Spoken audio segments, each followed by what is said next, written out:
2001 मसीह जेतबले नेमाल ठारे महाप्रभु श्री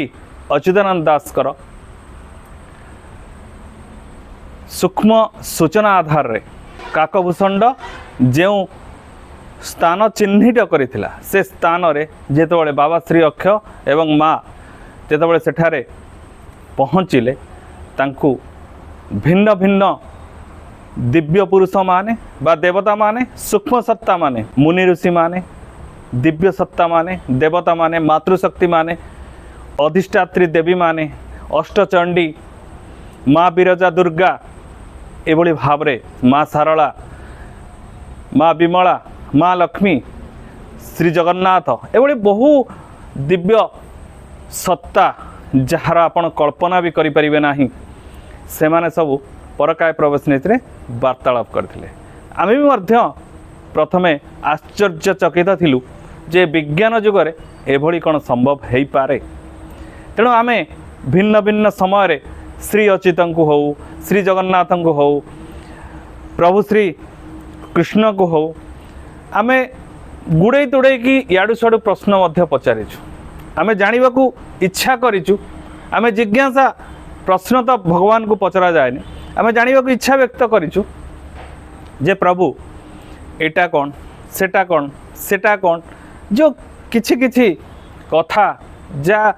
प्रश्न आम मन भितर थिला दिव्यता को नहीं से प्रश्न आम उत्थापन करिछु एवं आम हृदय को छुईला भली आंसर आम पाइछु जो आंसर पाई आम अत्यंत आनंदित से आंसर पाइछु कारण ए संसार ना आम कौन पुराण शास्त्र रे आंभर उत्तर पाइछु ना कौन मानवीय शक्ति पाखरे से उत्तर पाइछु ना कहीं सठिक उत्तर आमको प्रदान करिसंती। तेणु जे सठिक उत्तर प्रदान करिवार मन भितर भाविथिलु जे निश्चित भाव में जड़े दिव्य सत्ता हेले निश्चित भाव आमको ए प्रश्नर उत्तर प्रदान करिपारिबो। जेपरिक बुद्ध अवतार एवं जगन्नाथ अवतार ए दीटा अवतार उपरे मोर संदेह थिला जे दीटा अवतार ना अवतार न से संबंध रे भिन्न भिन्न पुस्तक भिन्न भिन्न मत पोषण करिछि किंतु प्रकृत सत्य कौन 10 अवतार किए किए क्यों क्यों माने जो मन भितर जो शंका थिला ताहाको श्रीकृष्ण दूर करथिले। पंचसखा जुगरे पंचसखा मानकर कार्य कौन थिला कहीं श्री अच्युत दिव्य लीला संबंध रे ज्ञात होइथिले एवं कहीं आपण को केवल दिव्य लीला संबंध रे प्रभु श्री जगन्नाथ हो कि जहाँ को आपण निराकार पुरुष हो जहाँ को आपण जानिचंती कहीं से आपण को जनईथिले दिव्य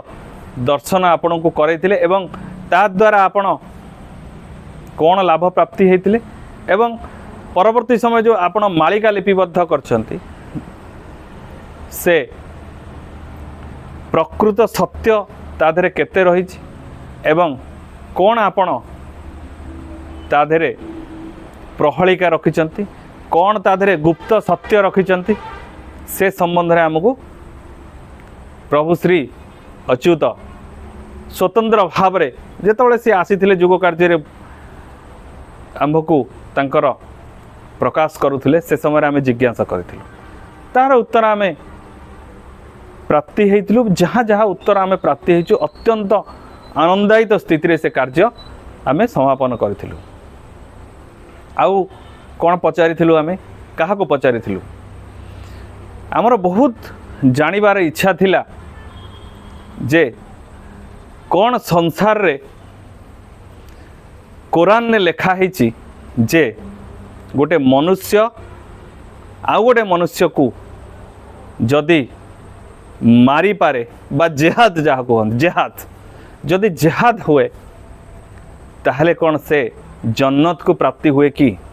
आपण जो पुस्तक रे लिखिचंती कुरान ने महाप्रभु मोहम्मद को कथा कहूँ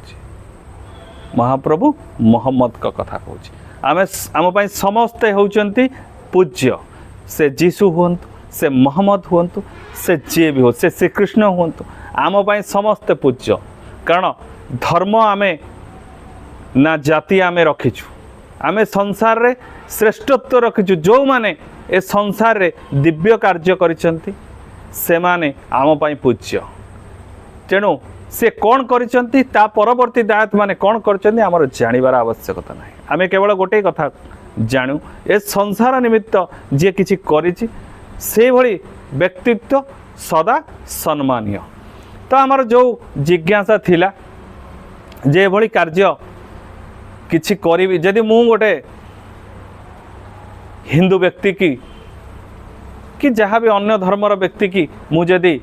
मृत्युदंड देवा हत्या करे ताहले कौन मते जन्नत मिल जीव कि आपण मते